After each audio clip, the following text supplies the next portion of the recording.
Bienvenue dans les landes étranges et mystérieuses.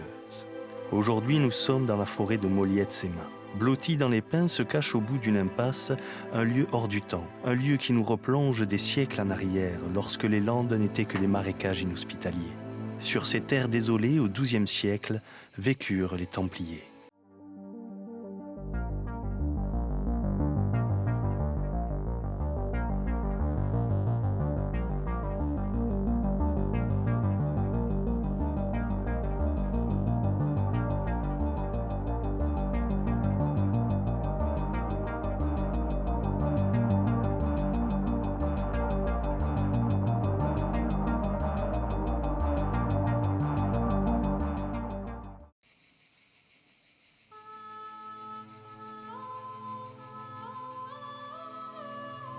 La chapelle de Saint-Laurent-de-Mas est nichée dans la Pinède, dans le quartier de Mas, au bout de la rue des Templiers, après le chemin de la Citadelle.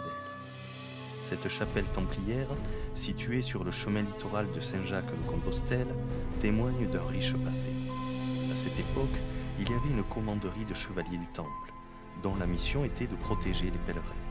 Ces moines soldats avaient constitué des commanderies pour protéger les pèlerins et faisaient office de policiers de la route. Ils y édifièrent cette chapelle au XIIe siècle. Longtemps abandonnée, elle a été restaurée dans les années 1990.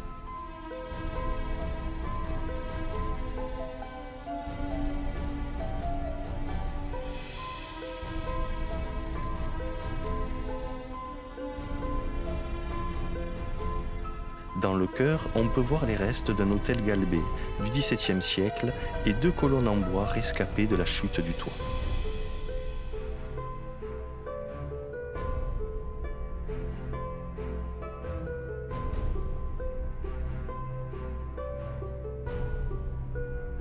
Sur le côté, au milieu du mur, on peut admirer une petite statue de Saint-Jacques en pèlerin de Compostelle. On remarquera la croix templière atypique gravée sur la porte du tabernacle.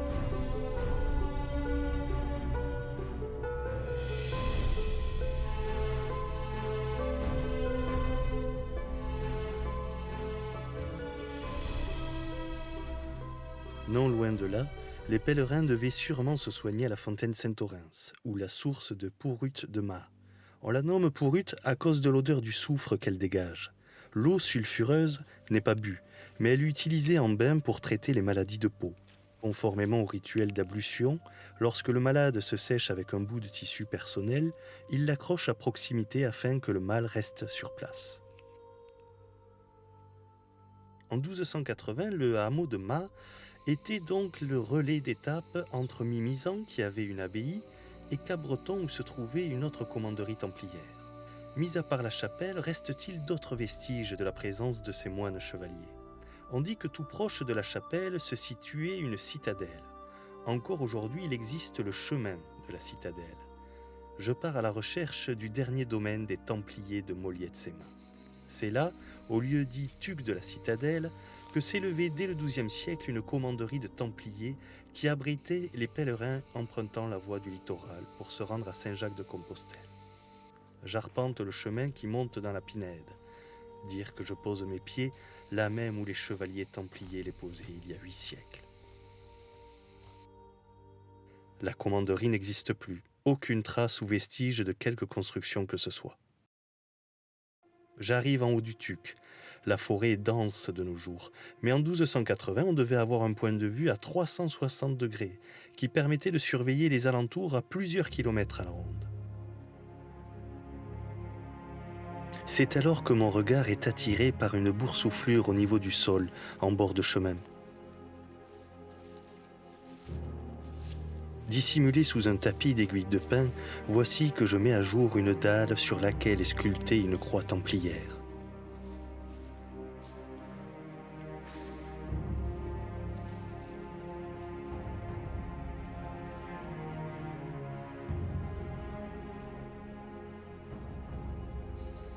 La même croix templière qui se trouve dans la chapelle.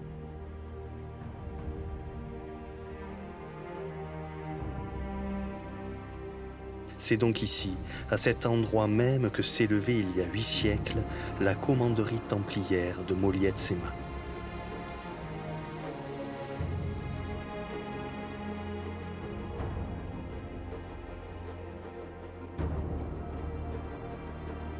qui a installé là cette croix en mémoire des Templiers de jadis?